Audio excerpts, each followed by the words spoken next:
everyone, welcome back to Crafting at Whimsy Wonderland. I have a cute Dollar Tree DIY project for you today to put a little Halloween spin on your decor. We're going to make, if you watched my Christmas in July series, the day after it was over, I posted one more Christmas ornament, and it was made with the Towering Block games and it was a square. Well, we're going to do that same thing, but with things from the Dollar Tree and make it a Halloween item. Now, everything is from the Dollar Tree except for the paint and the glue and the scrapbook paper. So I've just picked out, I'm going to do 6 of these little squares, and they're going to spell out 3 different words, and I have 6 different patterns of paper. I only have 5 sheets because these are double-sided, so one of the papers I'm going to be using both sides. So let's go ahead and get into our project. The first thing I did was I cut down a piece of foam core board that I bought at the Dollar Tree, and I cut it to just a hair over 3 1/4 inches square. Okay, and then I need to cut these papers the same measurement.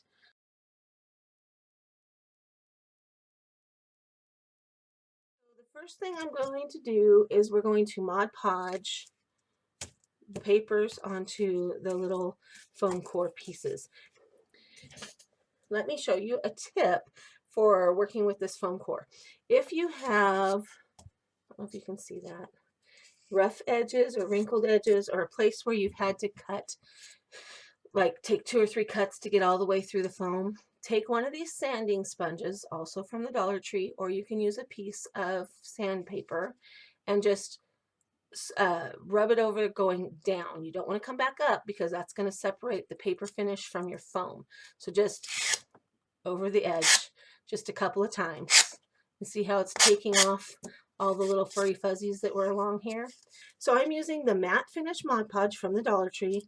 For this project it probably doesn't really matter because I'm not Mod Podging over the top, but I just like to buy it in the matte finish because that's what I use when I Mod Podge over the top.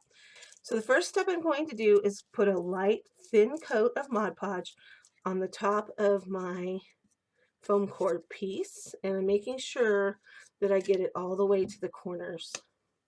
And then I need to put a light thin coat on the back of my paper.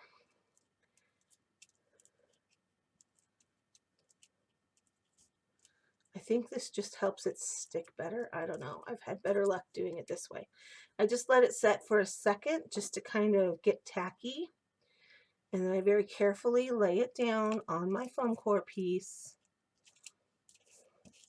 And I have this tool, it's called a brayer. This is a Martha Stewart one.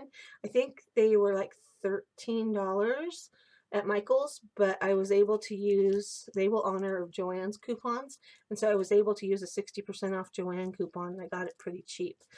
So I just am going to roll my brayer across my paper, and the reason I'm doing this is because I'm getting out all of the air bubbles. Okay, I've had much more success with my Mod Podge projects since I bought this brayer. It was one of the better investments, and I've been able to use it a lot. Okay, so there's one piece ready to go. It just needs time to dry. I'm going to go ahead and Mod Podge the rest of them.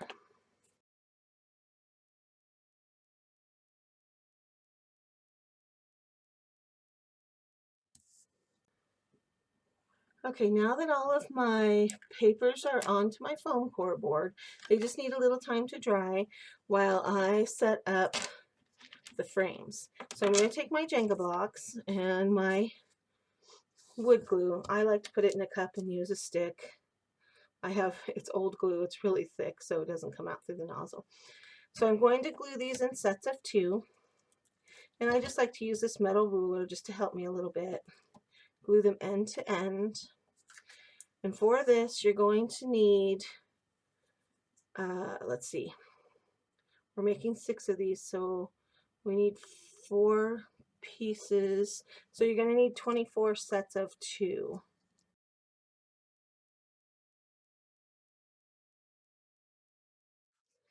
Okay, so I have my 24 sets of 2, and I need to let these guys dry.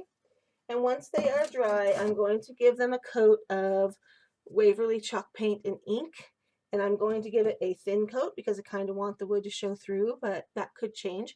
I'm not going to have you watch me paint because that's kind of like watching grass grow. So I will come back as soon as these are dry and painted, and I will show you how to assemble this project.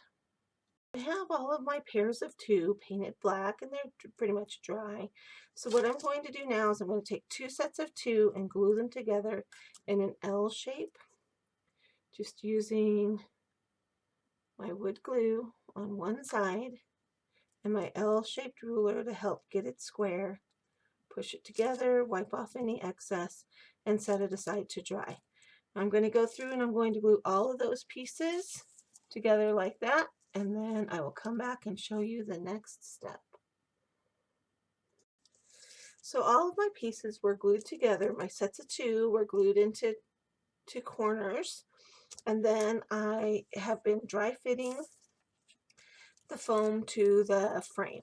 Now these are man-made blocks and each one is not exactly the same, so there is a little bit of adjustment that you need to do to each one of these squares.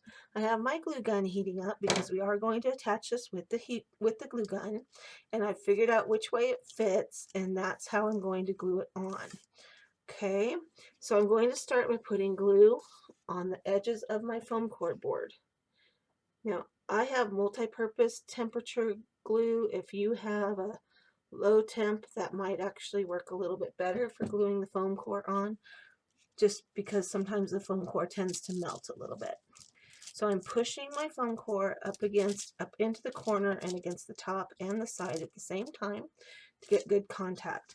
Now one side is going to be flush and one side is going to have a tail hanging over, and that's how you want it to be because these will lock in and cover those up. Okay, so now I'm going to pick up my piece. I'm using parchment paper instead of wax paper this time because I have found that parchment paper, the glue doesn't stick to it as badly. So I really like that. So now I'm going to pick up the piece and I'm going to put hot glue on these two edges.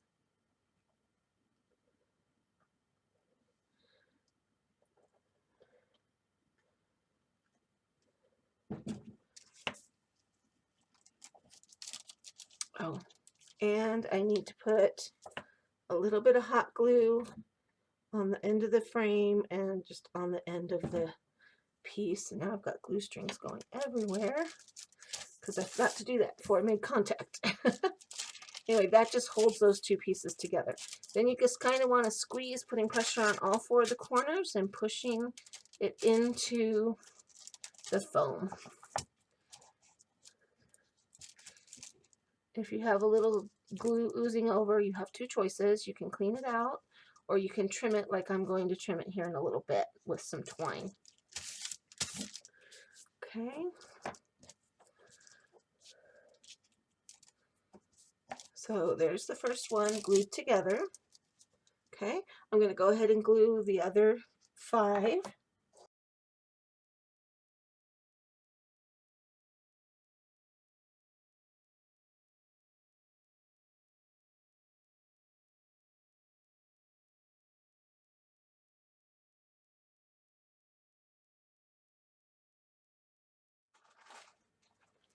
So now we're going to take our twine.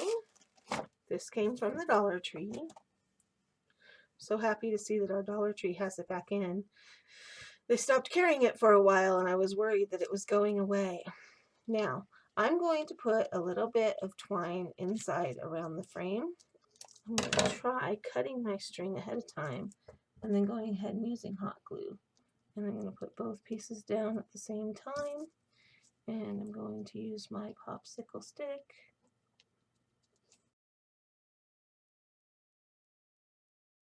Okay, I'm going to go around and finish the rest of these with the twine. You don't need to watch me do that. Alright, so I've got the twine glued into all of my pieces.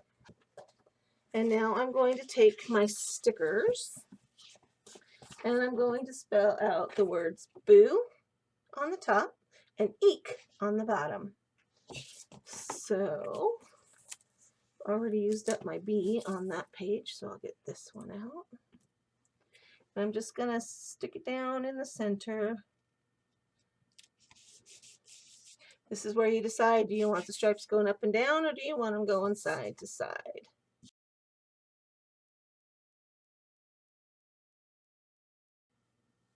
Okay, here's how my signs turned out. I just put some little stickers on here and some little black pieces I had in my stash. I am going to put some spider webs on here when I get back to the Dollar Tree. And I do want to add some spiders, but my Dollar Tree was out of everything spider yesterday, so I'm going to have to find some spiders to put on there. So this is how they turned out. Eek and Boo, and they will look very cute. You could stack them up, you know, however you wanted to do it. These will just look really cute sitting on a shelf. If you've liked this project, please give it a thumbs up and let me know what you think about it in the comments below.